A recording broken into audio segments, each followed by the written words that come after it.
Alors, on peut, maintenant qu'on sait ce que c'est qu'une probabilité, se poser une question.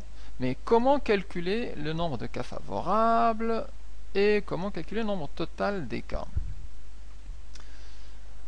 Alors, en fait, on a différentes façons de calculer ces probabilités, ou plutôt ces nombres de cas. Alors, la question, c'est comment calculer le nombre de cas, à la fois favorable ou alors le nombre de cas total. Alors on doit connaître en fait 4 façons de calcul.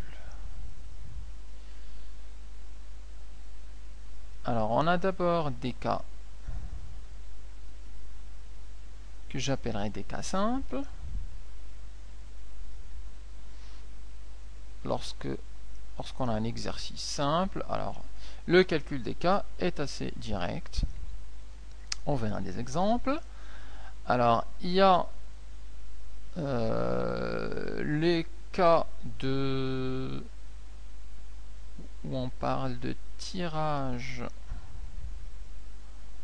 simultané.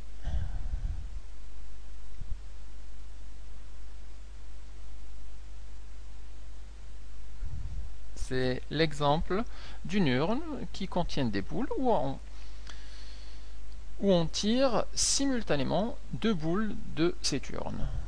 Alors on a des formules spécifiques pour calculer ce type de tirage. On a ensuite le tirage dit successif et sans remise.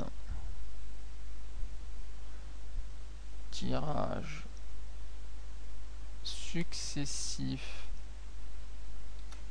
Donc ce sont des tirages successifs. Je mets ça. Tirage successif sans remise. Ou lorsqu'on tire une balle de l'urne, on ne la remet pas dans l'urne avant de tirer la deuxième. Donc c'est ce qu'on appelle les sans remise. Enfin, on a un dernier cas où il s'agit de tirage successif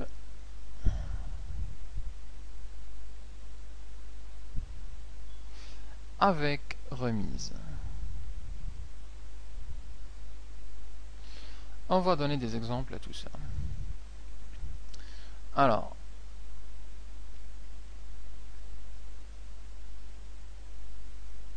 chaque type de tirage en fait a des formules particulières et c'est ce qu'on va détailler tout de suite. Alors, je vais d'abord donner des exemples. Alors, les cas simples à connaître, c'est l'exemple de lancer un dé qui contient par exemple 2 faces rouges, une face verte et 3 faces blanches. C'est un cas assez simple pour calculer le nombre de cas. Un autre exemple serait de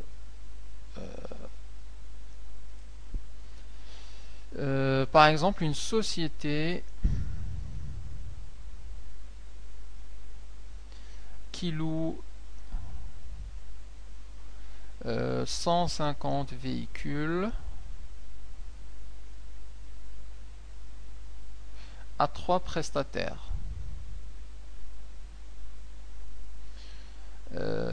Exemple, le premier, alors il loue 80 véhicules chez le premier, il loue 42 de chez le deuxième, et le reste au troisième. Donc là, on peut facilement calculer le nombre total. Le nombre total de cas c'est 150 et le nombre de chacun est quasiment donné. 80, 42, le reste, bon, 150 moins 80 moins 42. Donc là, ce sont des cas simples où le calcul s'effectue assez facilement. Alors, le cas du tirage simultané, ça peut être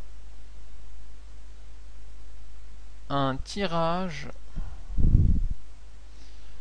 simultané de 2 boules dans une urne qui contient 3 boules blanches, 4 boules noires ou 2 boules jaunes. Alors, je vais dire ici tirage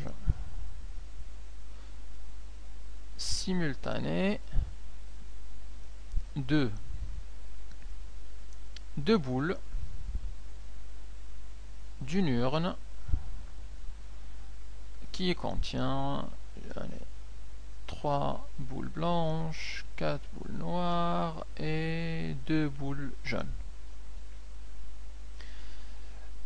Un autre exemple de tirage simultané, c'est le tirage de 3 cartes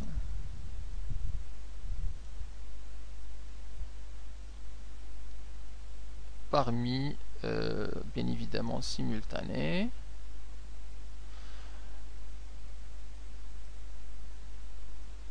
De 3 cartes d'un jeu de 32 cartes.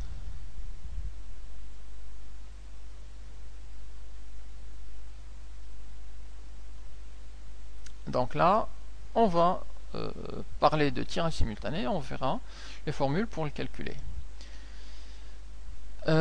Pour les tirages successifs sans remise.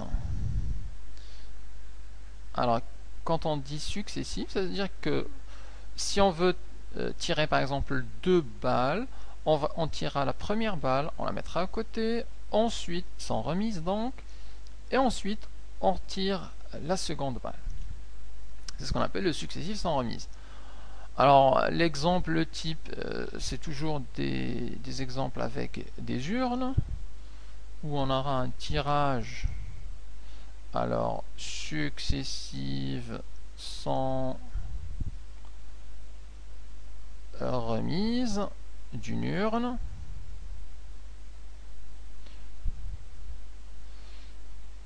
Alors, qui contient 2 boules noires, 5 boules rouges, 3 boules vertes.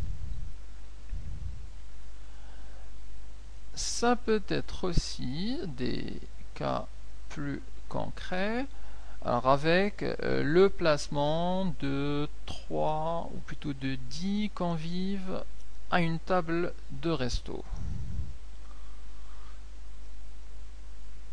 Alors ce serait le placement de 10 convives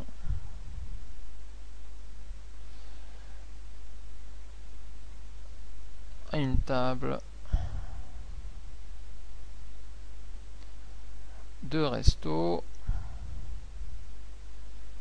de 6 places. Donc il s'agirait d'étudier combien on a de possibilités pour placer 10 convives en 6 places, notamment si on prend parmi ces 2 convives, on prend 2 personnes, on souhaite qu'elles se mettent ensemble ou qu'ils se mettent dans 2 tables différentes. Dans auquel cas, on n'a pas de remise puisque lorsqu'on place une personne, alors on ne peut pas placer une personne 2 fois. Donc une fois qu'elle est placée, donc on ne la remet plus dans le choix. On a sinon le tirage successif avec remise. Alors l'exemple, c'est tirage encore une fois successif avec remise d'une urne. Donc c'est le successif avec remise d'une urne.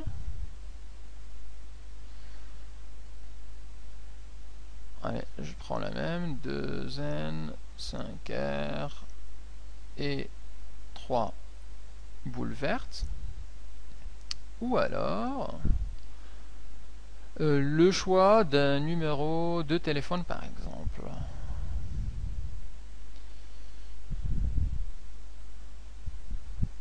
D'un numéro de téléphone. Pourquoi? Parce que dans ce type de tirage successif avec remise, la boule qui est tirée en fait est remise dans l'urne avant de continuer l'expérience. C'est le cas des numéros de téléphone, puisque par exemple on peut avoir des numéros de téléphone avec 5 ou 2 ou 3 chiffres qui se répètent. Donc on a ce phénomène de répétition. Alors lorsqu'on a la répétition, on parle de tirage successif avec remise. Alors, regardons maintenant comment calculer ces différents... Quelle formule on utilise pour le calcul des nombres de cas. Alors, pour le premier cas où on a, ce sont des cas simples, donc un lancer de dés par exemple de 2 rouges, 1 vert et 3 faces blanches. Bon, le nombre total de faces, on est sur un dé, c'est donc 6 faces. Donc, pour calculer le nombre de cas, donc ça c'est assez facile. Idem pour la société avec ses véhicules, ça c'est assez clair. Donc là, il n'y a pas de formule particulière, c'est facile. Pour les tirages simultanés, tirage notamment de 2 boules parmi une urne comme ceci. Alors pour cela, on utilise une formule, c'est ce qu'on appelle la combinaison de P parmi N. Donc on a une formule qu'on note comme ceci, c'est P parmi N, ou alors avec l'ancienne notation, c'est le CPN. Alors, quelle est la formule à utiliser? On sait que la définition du CPN, c'est égal à n factoriel divisé par p factoriel facteur de n moins p le tout factoriel. Alors, qu'est-ce que ce factoriel? Alors, par définition, n factoriel, c'est le produit des termes qui commencent par n, ensuite par le terme n étant un entier naturel, donc multiplié par le nombre qui est plus petit, donc n-1, multiplié par n-2, et ça descend jusqu'à 3, 2, ensuite jusqu'à 1. Exemple, 5 factoriel, c'est simplement 5 fois 4 fois 3 fois 2 fois 1. Pareil, 10 factoriel, c'est 10 fois 9 fois 8, etc. jusqu'à 1.